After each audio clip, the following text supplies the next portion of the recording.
Qanaqa qilib Dubaydagi SMM-shik Forkatina SMM va M Forkatina shaxsiy brend egasi Dubayda ikkita uy oldi. Dubayda ikkita mashinasi bor. Bitta Tesla, bittasi SMM proyektidan sovg'a bo'lib tushgan Camaro hozirda studentlari haydab yurgan. Bu natijaligicham yetib keldi. Hatto 3-sinfimda man eng qiyin men uchun bo'lgan narsa Adamni yo'qotganman. Va o'sha hayotdan keyin ko'rgan qiyinchiliklarimiz mani hozirgi situatsiyada, hozirgi pozitsiyamda o'tirishimga sabab. Har doim bizi bilan hayotda nimadir bo'lsa, bizi yomonligiga deb o'ylaymiz, bizni siqilamiz, lekin bilinglarki, har bitta hayotimizda bo'layotgan narsa bu bekordan bekorga emas. Bu bizani boshimizga tushgan sinov. Bizi самое главное mana shu sinovlardan dostoyna o'tishimiz kerak. Hozirda menda Dubayda ikkita uyim bor, Xudoga shukr, hamma sharoitlarim bor. O'zimni 10 tadan ortiq studentimni Dubayga olib kelib, malakasini oshirdim o'zimni hisobimdan. 300 tadan ortiq studentlarimni ish bilan ta'minladim. 3 ta biznesim bor. Toshkentda studiya SMM agentstvom, Dubayda SMM agentstvom va Dubayda ko'chmas mulk bilan shug'ullanaman. Lekin 3-sinfligimda Adamni yo'qotganimdan keyin man birinchi bo'lib ko'rgan narsam bu mani onam qiynalgani. Bizani boqish uchun opcham va man ikkita qiz farzand bo'lganmiz. Bizani boqish uchun, bizani katta qilish uchun qanchalik qiynalganini ko'rganmiz va har doim onamlarga поддержка bo'lib kelganmiz. Adam vafotlaridan keyin bizani даже o'zimizni uyimizdan haydashgan. No, Xudoga shukr, o'sha uyimizni biza olib qola olganmiz. Onam, man, opcham uchalamiz bitta uyda qolganmiz. Va onam bizani boqish uchun juda ham og'ir mehnat qilardilar. Kuniga 100 ta 150 talab banka yopardi. Biza opcham bilan kichkinagina qo'lchalarimiz bilan kilogramlab pomidorlarni kesib, siqib, sokini chiqarib o'tirardik. Tomatniy bankalar onam yopishlari uchun. 18 yoshimgacha juda ham ko'p ish qilganman. Даже to'yxonalarda, to'ylarda ofitsiantlik qilib ishlaganman. O'zimga kichkina bo'lib qolgan kiyimlarni yoki o'zimni kiyimlarimni maktablarda o'sha paytda prokat deyilardi, prokatlarga berib, onamlarga qanaqadir yordam berishga harakat qilganman. Paynetda ham ishlaganman. Har xil kafelarda, restoranlarda ofitsiant ham bo'lib ishlaganman. Men bu narsani hech qachon skrivat qilmayman. Hayotda qanaqa bo'lgan bo'lsam, xuddi shunaqaman va mani hamma borimcha qabul qiladi. Bu narsani bilaman. O'shaning uchun sizlarga bemalol hamma hayotimni aytib beraman. Student bo'lib diplomatiyaga o'qishga kiraman deganimda, men Mik Bistroda kassada ishlardim, kassir bo'lib. Hech kim ishonmasdi men o'qishga kira olishimga. Qatga sanga diplomatiyaga. Men aytardim, osilsam balandorga osilaman, o'ligimni hamma ko'rsin deb hazillashardim. Конечно же, o'zimni mehnatlarimga yarasha men shu universitetga o'qishga kirdim. Chunki hamma ishlagan pulimni ofitsiantlik qilib ishlab yig'gan pullarimni 2,5 yil bistroda kassada o'tirib, kassir bo'lib ishlagan pullarimni men faqat bitta narsaga tikardim. O'zimni bilimimga. Til o'rganardim, repetitorlarga to'lirdim, o'qishga kirish uchun. O'qishga kirganimdan keyin, конечно же, kontraktim juda ham katta edi. O'sha paytlari 14-15-yillari davlat kursi bo'yicha $5000 kontrakt to'lirdim. Конечно же, bu biz uchun juda ham qiyin edi. Biz o'zimiz Qozog'iston fuqarosi bo'lganimiz uchun oyim Qozog'istonga borib supermarketda salatchi bo'lib ishlardilar. Supermarketlarda salat qilardilar. Manga поддержка bo'lsin, yordam bo'lsin deb. Opcham hamma ishlagan pullarini manga kontraktimga to'lashga, kontraktim bilan yordam berishga yig'ardilar. И, конечно же, o'zim ularni pullari yetarli bo'lmasdi. O'zim o'sha paytlari hostes bo'lib restoranda ishlardim. Ertalab soat 7da turib o'qishga tayyorlanardim, o'qishga borardim. O'qishim tugagandan keyin srazu restoranga ketardim va kechasi soat 1 ayrimda bayramli yaqinlashganda soat 2ligacham ishda qolib ketardim va ertalab yana o'qishga. Lekin man uchun bu hozir eslasam juda ham qiyin hayot. Lekin o'sha paytlari man faqatgina xayolim mani kelajagimda bo'lgan. Man даже man shu hostes bo'lib ishlaganimda eshikni yonida turardim restoranda, keladigan mehmonlarni kutib olardim. Har doim qo'limda mana bunaqa spisak turardi. O'sha spisaklarimda ishonasizlarmi yo'qmi? Koreyskiy o'rganayotganim uchun o'sha paytlari har doim koreyskiy slovarim turardi. Man prosta joyimda turib, как будто o'sha narsaga qaravomman, lekin turgan joyimda man bilim olib turardim. Chunki faqatgina bilim man hayotimda nimagadir erishishimga olib kelishini bilardim. Koreyskiy yodlab turardim. Bir marta даже shunaqa случай bo'lgan, o'qishda o'tiribman, juda ham kech kelganman, uyga o'tiribman, bitta para ketyapti. Chidolmayapman, uxlab qolyapman parada. Keyin o'qituvchi menga qarayapti, bilmayman menga qarayapti, leksiya o'qiyaptilar, menga qarayaptilar, rosa qarayaptilar, ammo o'sha nikak ko'zimni ochib turolmayapman. Ko'zim yumilib ketyapti. O'sha ustozim ham, o'qituvchimiz diplomatiyada lektor, ular ham bilardilar men ishlashimni. Ты работаешь, да, deb so'ragandilar. Kontraktimni to'lashim uchun, конечно же, ishlardim. Da desam, keyin bor ozgincha yuzingni yuvib kelgin, keyin kirasan deb mana shunaqa paralardan chiqarib yuborgan paytlari ham bo'lgan. Menda hayotimda yana bitta o'zgarishdan bittasi bu koreyskiy bo'lgan. Odamlar to'g'risini aytaman, 5 yilda o'rganadigan narsasini, 5 yilda chiqadigan rezultatini men 2 yilda erishganman. Bu koreyskiydan topik 5 deyiladi, ya'ni koreyskiy tilda o'zi 6 ta уровень bor. Menga dars beradigan o'qituvchini o'zida 4-уровень koreyskoy языка bo'lardi. Men 2 yil deganda, как раз 2-kursda boshlaganman koreyskiyni. 3-kursimni oxirida men koreyskiydan 5-уровеньni olganman. Bu menga juda ham katta motivatsiya bo'lgan. Не то что motivatsiya, menda maqsad bo'lgan.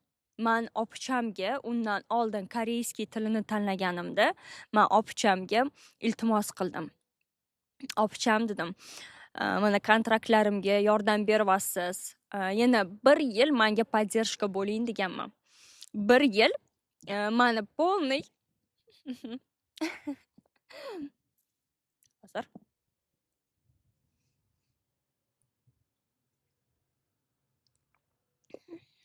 hozir как раз koreyskiyni birinchi boshlagan yilimni oxirrog'ida men o'sha koreyskiyni tanlaganim ham bu prosta qanaqadir K-poplar yoqqani uchun, koreyskiy seriallar yoqqani uchun emas, pul uchun bo'lgan. Pul uchun koreyskiy tilni o'rgansam, o'sha dars beraman koreyskiydan, переводliga chiqaman, ishlarni ko'pligini ko'rganman. Ko'p ish qilsam bo'ladi, ko'p pul topsam bo'ladi, kontraktimga to'lash uchun. Men shu narsani bilganimdan keyin koreyskiy tanlaganman. O'sha birinchi yil o'rganayotgan joyimda restorandan o'sha kech kelardim, charchab qolardim. Koreyskiyga fizически juda ham charchab qolardim. Opichamdan iltimos qildim. Opicham dedim, menga 1 yil vaqt bering dedim.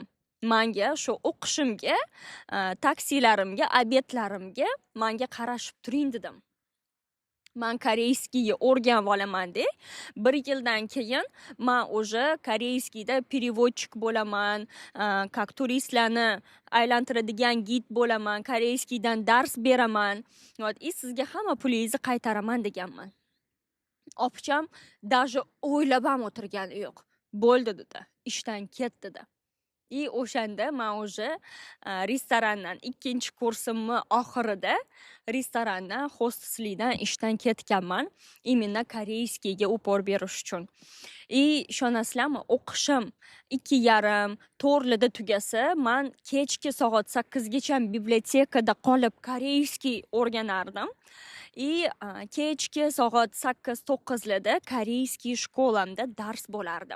Koreyskiy shkolaga дополнительно yozilib, koreyskiy shkolada yana dars o'tganman. Soat 9-10 uyga kelardim-da. YouTube'dan darslar ko'rardim. To kechki soat 12-1 gacha men koreyskiy o'rganardim. O'shaning uchun 2 yil deganda men уже koreyskiydan 5-уровеньni oldim. Men notarialniy перевод, письменный переводчик bo'lardim. Ustniy переводчик qayerga kerak bo'lsa, men borardim. Gidlar qayerda kerak bo'lsa, men borardim. Stranitsamda даже istoriyalarini aytib berganman, qanaqa qilib turistlarni yo'qotib qo'yganlarimni. Bu hammasi meni 3-kursligimda bo'layotgan narsalar, o'qishda 3-kursligimda bo'layotgan narsalar. Dars berardim koreyskiydan, Koreyaga ishga ketaman deganligi, Koreyaga yashashga ketaman deganligi, даже местный koreyslarga dars berardim koreyskiydan. Mana shunaqa qilib kontraktimga pul yig'ardim. No, Xudoga shukr, mana o'sha payti уже hayotimga 3-kursimni oxirrog'ida 4-kursimda mani hayotimga уже marketing sohasi kirib kelgan. Bu yilini oladigan bo'lsak, 16-yilning oxiri 17-yil. 17-yilda mani hayotimga marketing sohasi kirib kelgan. Ya'ni universitetda biza international marketing, birinchi marketing sohasini, keyin international marketing sohasini o'rganganmiz. Va men sevib, именно to'g'risi men o'qishda a'lochimas edim, 5 ga yopmas edim, ko'chirmachi edim. Faqatgina natspotokdan hamma imtihonlarda natspotokdan ko'chirardim. Men testga kiramanmi, qatga kirmasam, men ko'chirmachi edim. Menga kerak emas sohalarni men o'qimasdim. Men faqatgina upor menga kerakli sohalarga qaratardim. Managementga qiziqardim, marketingga qiziqardim, international marketing va til. Angliyskiy va koreyskiy tillar. Mana shu sohalarni o'qiganman. Переговорlar darslarini yaxshi ko'rardim, chunki bu meni hayotimda kerakli narsa ekanligini tushunib yetardim, bilardim. O'shaning uchun imенно shu sohalarga upor qaratardim. Qolgan sohalarni hammasini faqatgina ko'chirardim. Shunaqa ko'chirardimki, o'qituvchilar yonimdan o'tib ketsa ham telefonimni topa olmasdi. Shunaqa yo'llarini qilardim, ko'chirardim. Kerak emas narsaga o'zimni vaqtimni ketkazmas edim. Bir marta Koreya posoli universitetimizga kelib leksiya o'qigan va o'sha leksiyasida nimaga men именно прислушаться qilganman. Chunki Koreyani elchisi bo'lgan. Men yaxshi ko'rib o'rganadigan tilni elchisi shu prezentatsiyani o'tgan. Dunyodagi top 5 ta soha haqida gapirgan. Va o'shalardan 5 tani ichida 2-o'rinda marketing sohasi degan. Men o'shanda уже ilvoganman, всё.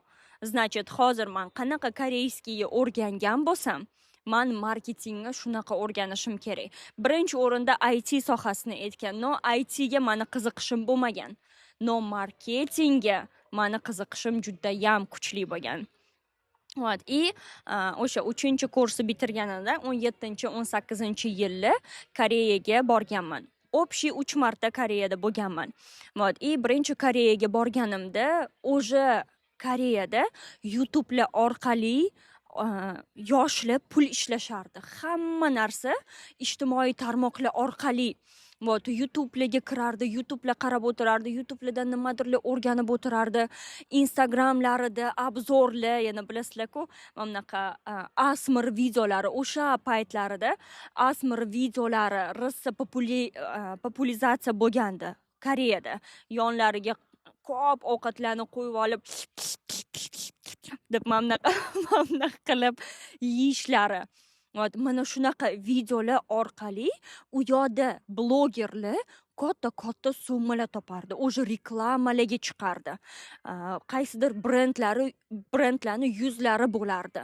U payti bizani O'zbekistonda hali blog orqasidan pul topish degan narsa umuman bo'lmas edi. O'shanda Karis o'rtog'im menga aytgandi, nimaga sizlar bloginglarni orqasidan zo'r pul topmaysizlar? O'shanda opachamni blogini ko'rsatganman, o'zim ham o'sha начинающий такой o'zim подозревать qilmagan holda начинающий bloger bo'lganman. Instagramimni yurg'izardim, o'qishda storieslar qo'yib, har xil hali storieslar bo'lmaganda birinchi postlar qo'yib, storieslar внедрение bo'lgandan keyin storieslar qo'yib, o'sha paytda juda ham aktivni yurg'izardim Instagramimni. Nimaga sizlar Instagraminglarni orqasidan daromad topmaysizlar degan savol berdi. Я такая, to'xta dedim, rostlanam, nimaga? Keldimda o'sha mana shu 18-19-yillar hamma naviklarimni opichamni blogida sinashni boshladim. Har xil givlar chiqqanda givlar qilib, opicham magazin ochganda magazini uchun har xil переходli videolar qilib, xullas o'shanda menda o'sha именно mana shu ijtimoiy tarmoqda marketingga qiziqish uyg'ongan. Keyin o'sha o'qishni bitirishimga ungacha hali yana ko'p istoriyalar bor. Chuqurlashib o'tirmaymiz. Именно SMMdagi putimga o'tamiz. O'qishni bitirganimdan keyin men o'sha ancha muncha o'zimni Instagramimni где-то o'sha paytiga 12 mingtachalar obunachilar bo'lardi. Opichamda o'sha 100 mingtadan oshgandi obunachilari. Juda ham qiziqarli bloglar yurg'izishga harakat qilardik. O'sha Incruzes kompaniyasiga kirdim va Incruzes kompaniyasida yanada ko'proq o'zimni SMMdan bilimlarimni qo'llashni boshladim. O'sha 18-yildan har xil kurslar sotib olib, o'qib, o'sha paytlari influencer degan kursini olganman. Keyin точно eslolmayman anaqasini Ferrero Rocher brendini SMMshiga hozir eslolmayman stranitsasini Ferrero Rocherni SMMshiga dars berardi. Именно SMM bo'yicha o'shani kurslarida o'qiganman. Hali endi boshlangan paytlari O'zbekistonda hali yo'q edi. O'zbekistonda eslayman 20-yil по-моему yoki 19 oxiri где-то 20-yillarda Yellow People School degan тоже SMM kurslarini ochdi. U paytgacha men o'sha bir nechta kursda o'qib, ularda nima bor ekan, ular nimani o'rgatar ekan deb, xullas ko'zimga qanaqa kurslar tushsa, hamma kurslarni qarab ko'rardim. Как minimum o'qib ko'rardim. Kim qanaqa o'rgatyapti, kim nimani o'rgatyapti, men biladigan narsalarim bo'lsa ham, baribirga ham o'qirdim. Nimaga? Chunki, ves kursda bitta dona bilmagan narsangni o'rgansang ham, bu o'sha seni yutug'ing. Biza kursga yozilganimizda hamma o'ziga slishkim katta baho beradi. Siz ham hozir ekranda qarshisida o'tiribsiz, siz ham o'zingizga katta baho berasiz. Yaqibi biza hamma narsani bilamiz, hammadan zo'r bilamiz. Har doim odamlar o'ziga juda ham katta baho beradi. Menda mana shu putimni o'zgartirganman. O'zimni zo'rman demaganman, shuncha kurslarda o'qidim demaganman. Boraverardim. Nima kurslar chiqsa o'qirardim. Ozgincha nimadir o'rgansam ham bu meni plusim. YouTube'da menimcha SMM degan poyeskdagi hamma narsani ko'rib chiqqanman. O'sha paytda o'zida SMMga taalluqli nima bo'lsa, ves YouTube'ni ko'rib chiqqanman. Google'dan poyeska berardim, o'qirdim. Canva приложениялariga kirardim. Canva приложениясini, kстати, hech qaysi kursda o'qitilmagan. Men vazirlikda anaqa praktikada o'tirganimda 4-kursimda. 3 bitirib 4ga o'tayotganimda Vazirlikda anaqada praktika qilganimda prezentatsiyalarni Canva приложенияsi orqali qilardi. Чтобы более kreativniy chiqishi uchun Canva приложенияsi qanaqaligini bilganlar hozir mani tushunyapti. U payti hech qaysi SMMщикlar Canvalardan foydalanishni bilmasdi. Man esimga tushib ketgan har xil qiziqarli storieslar, har xil qiziqarli narsalar Canvalardan qilardim. Ko'pchilik voy qayerdan topding deb aytishardi. Keyin SMMdan proyektlar olishni boshladim. Har xil zavodlarni yurg'izganman, metalozavodlarni, kosmetologicheskiy kompaniyalarni. O'sha paytlari Canvalardan aktualniy obloshkalarini qilardim. Har xil chiroyli storieslar qilardim, postlar qilardim. U payti O'zbekistonda bu narsalarni biladigan odamlar sanoqli yo'q edi demayman. O'sha sanoqli edi. Polniy mana shu yillarda O'zbekistonda har xil bizneslarni qilib ko'rib, har xil stranitsalarni qilib ko'rib, o'sha 21-yilda pandemiyadan keyin Dubayga kelganman. Endi o'zim SMMщикman. Slishkam ko'p kurslar ko'rganman, slishkam ko'p bilim olganman. Juda ham ko'p narsani amalda qo'llaganman. Dubayga keldim. 21-yil yanvar oyida. Как раз pandemiyadan keyin keldim. Baribirga ham o'zimiz qaysi sohani egasi bo'lsak, o'sha soha bizani ko'zimizga ko'rinaveradi. Qayerga bormasam ham o'sha biznesi kafega borsam Instagramiga kirib ko'rardim. Qanaqa yurg'izilgan. Men tekshirgan narsam SMMga talab qanaqa bu yoqda, Dubayda. Qarasamki, Dubayda bizneslarning soni juda ham ko'p. Lekin SMMщикlar deyarli yo'q. Turisticheskiy shahar bo'lgani uchun bu yoqqa ko'pchilik keladi, turistlar ko'p. No, постоянно o'tirib ishlaydigan SMMщикlarni men topolmadim, men ko'rmadim. O'sha O'zbekistonga qaytganimdan keyin bo'ldi. Menga hayolimda faqat Dubayga borib SMM kompaniya ochish hayolimga o'rnashib qolgan. Ungacha juda ko'p narsalarni tashlab ketdim. Vazirlikda ishlaganlarim, koreyskiy banklarda ishlaganlarim, koreyskiy kompaniya direktori bo'lganlarim, это не важно. Chunki hozir men SMMdagi putimni sizlarga aytib beryapman. Qisqacha aytmasam bo'lmaydi, chunki o'zi hayotim juda ham qiziqarli. Prям odamlar bir xilda aytadi, kino yozsangiz bo'ladi deydi, vaqt yo'q. Ладно. Demak, SMM bu yoqqa turist bo'lib kelgan paytim birinchi 10 kunga kelganman, keyin yana 5 kunga cho'zdirganmiz, 15 kun Dubayda qolib ketganman. Ko'chmas mulkka qiziqib, ko'chmas mulk orqali bitta real estate kompaniya meni SMM uslugalarimga qiziqib qolgan. Bizani ham bloglarimni ko'rib, bizani ham SMMimizni yurg'izsangiz bo'larkan deganda. Hali ketishimdan oldin, O'zbekistonga qaytishimdan oldin. Keyin O'zbekistonga qaytganimdan keyin o'sha real estate agentstvasi menga yozdi. Ke Dubayga biz sen bilan ishlashga tayyormiz. Ya'ni proyektni senga berishga tayyormiz. Keyin o'yladim, o'sha tayyor proyektim bor. Почему бы нет? Narsalarimni yig'dim. Dubayga keldim. Bu yoqda Dubayda hamma narsa qonuniy bo'lishi shart. O'shaning uchun kelishim bilan o'sha real estate agentsiyada ishlaydigan o'rtoq bo'lib ketganmiz, почти Ali degan bola edi. U bizga yordam berdi. Именно SMM kompaniyasini ochishdi. Chunki bozorda yangiman, hali uncha narsani bilmayman. U ham aytdi, digital marketing bu yoqda SMM emas, social media marketing emas, bu yoqda digital marketing deyiladi. Digital marketing kompaniyasini ochsang bo'ladi deb yo'l yo'rig'ini ko'rsatdi. Конечно же, bu yoqda o'sha yilning o'zida digital marketing kompaniyasini ochdim. 21-yil, bu fevral oyi edi. Fevral, mart, aprel mana shu oylarda bo'layotgan narsalar. Srazu bu yoqda SMM, ya'ni digital marketing kompaniyasini ochdim.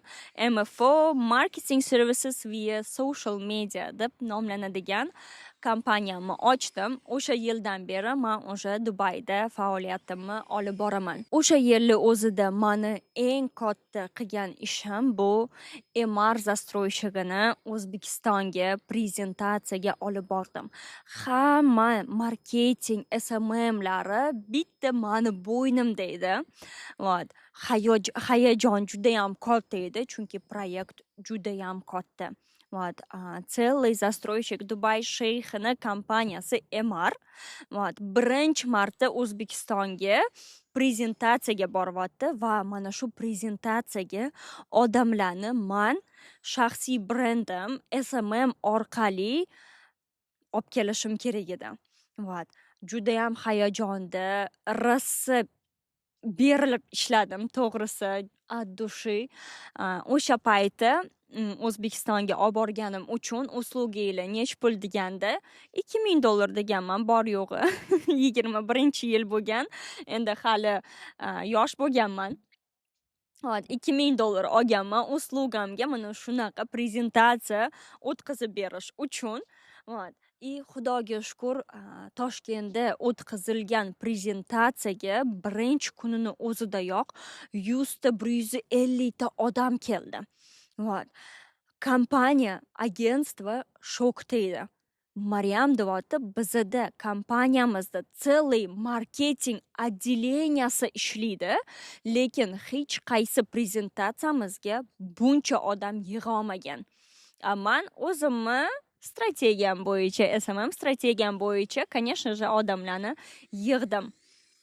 Faqatgina ijtimoiy tarmoqlar orqali, boshqa hech qanaqa plashatkalar yo'q edi. Televideniya, unaqa reklamalar yo'q edi. Faqat SMM orqasidan mana shuncha odam yig'dim. Prezentatsiyadan keyin bu kompaniya menga, Maryam, biz yana bir haftaga qolamiz. Bizga yana bitta prezentatsiya qilib ber dedi. Chunki shokda edi. Kelgan odamlarning kolичествosidan shokda edi.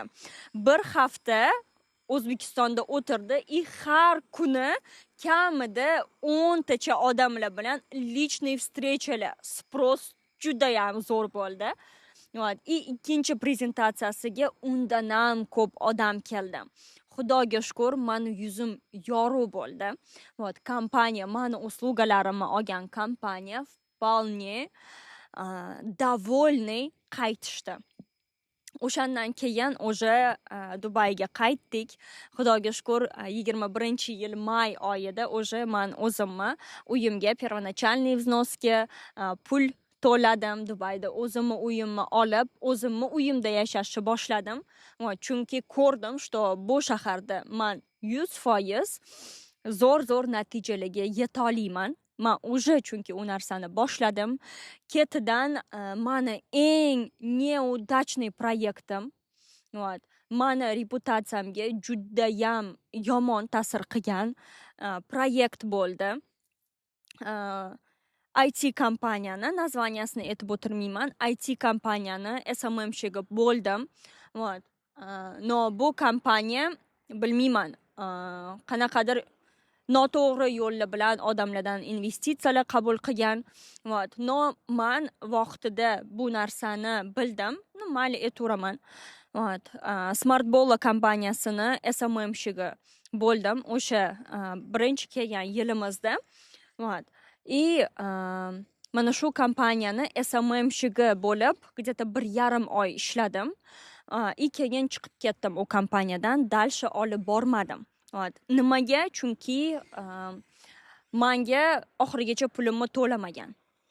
Bu men uchun juda ham katta opit bo'ldi va reputatsiyamga yomon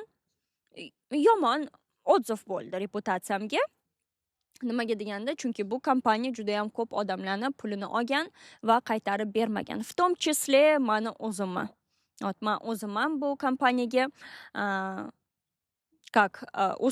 kelishilgan uslugalarimni pulini yarmini berib, yarmini sizni investitsionniy kошелек ochamiz, o'shanga ochamiz deb, xullas yarmini berishmagan.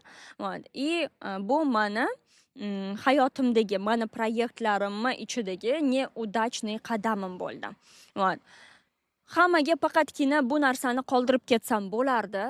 o'zimni istoriyamda как будто bo'lmagandek, hamma narsani boricha aytib bergim keldi. Chunki hayot faqatgina o'sishdan iborat emas.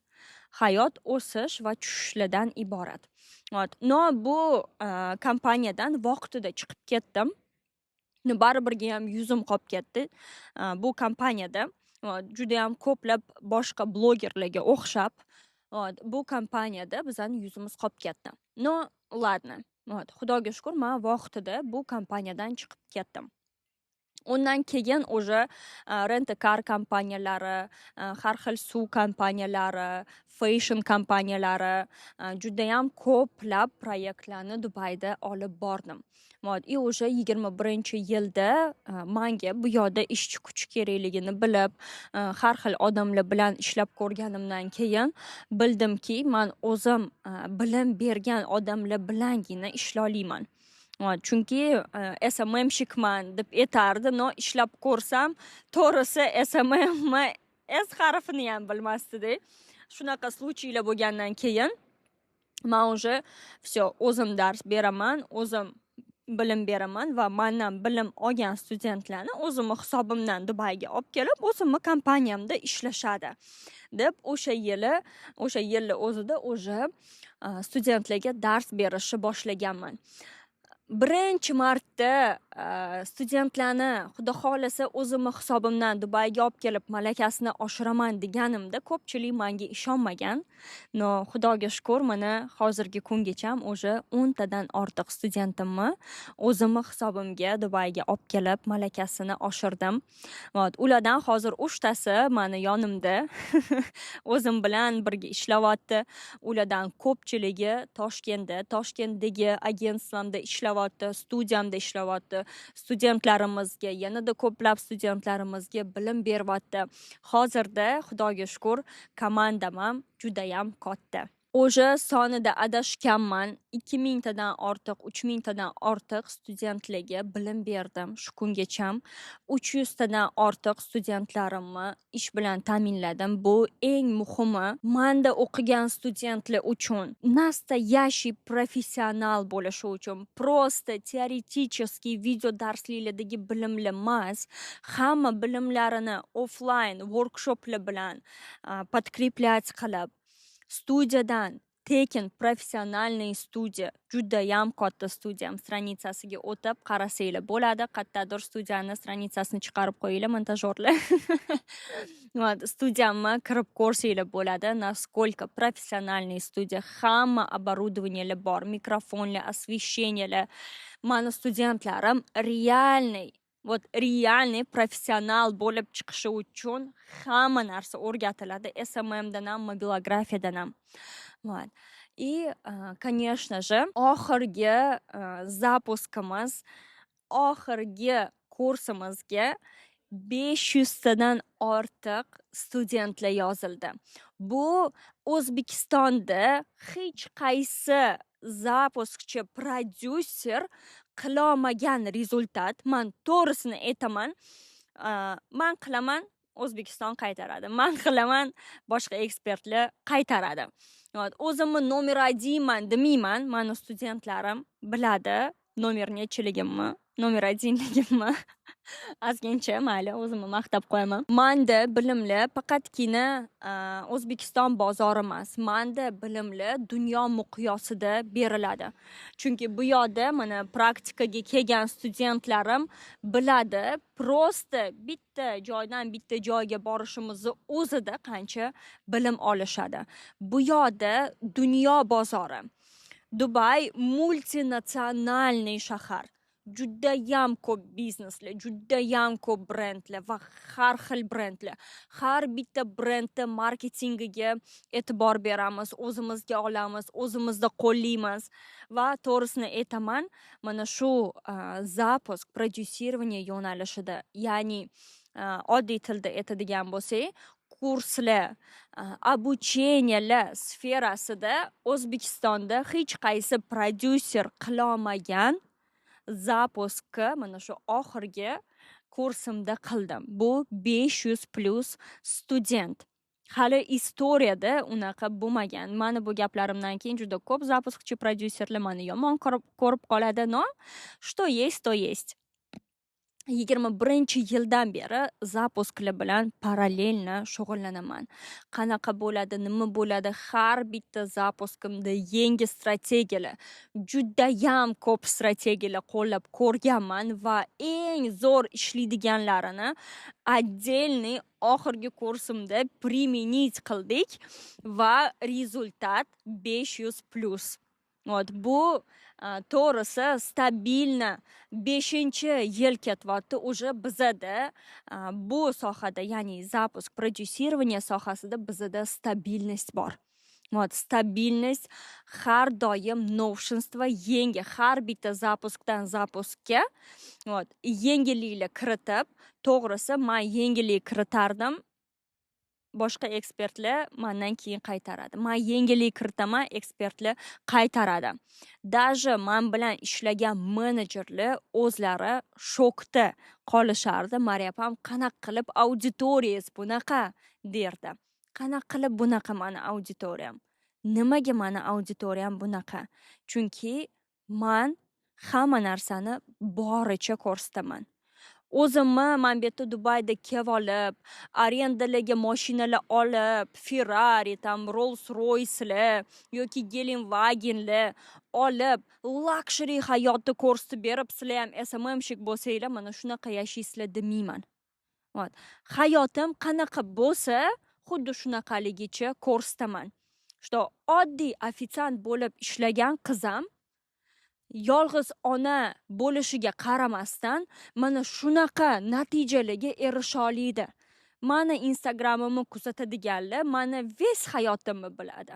Mani chuqurliklarimni ham biladi, o'sganlarimni ham biladi. Hayotimda menda bo'lgan qiyinchiliklarni ham biladi. Men auditoriyam bilan искреннийman. O'shaning uchun mani auditoriyam menga ishonadi. Biza o'zimizni yo'nalishimizga yolg'on aralashtirmasak, bizani auditoriyamiz bu narsani prekrasno biladi. Ko'pchilik o'ylaydi, odamlarni ahmoq deb o'ylaydi.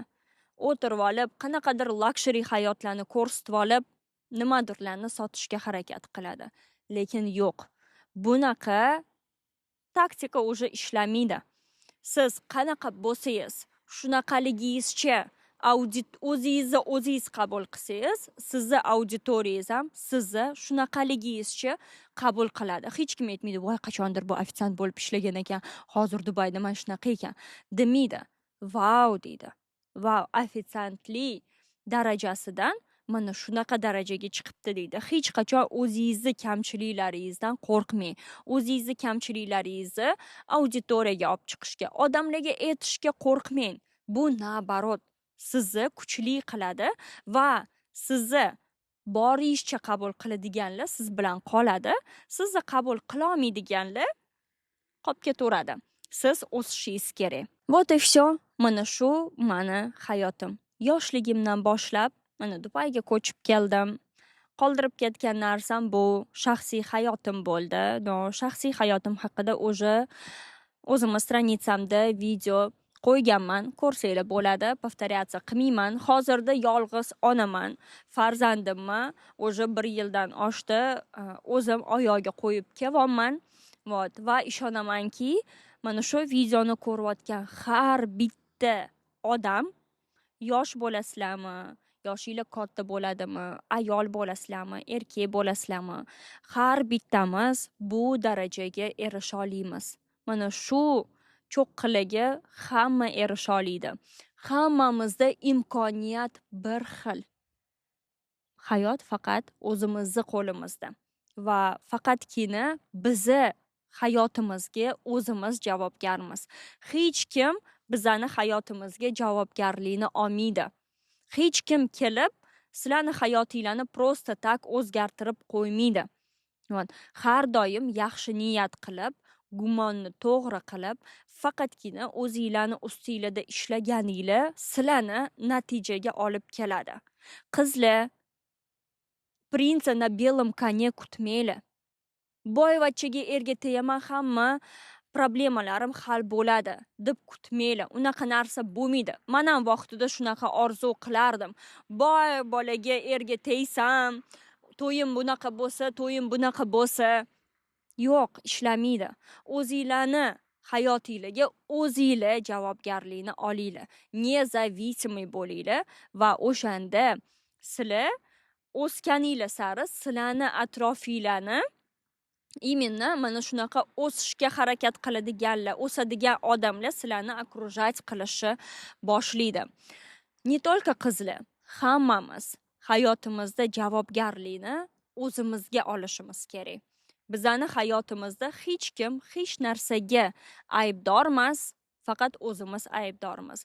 Hech kim bizga hech narsa qilib berish kerak emas.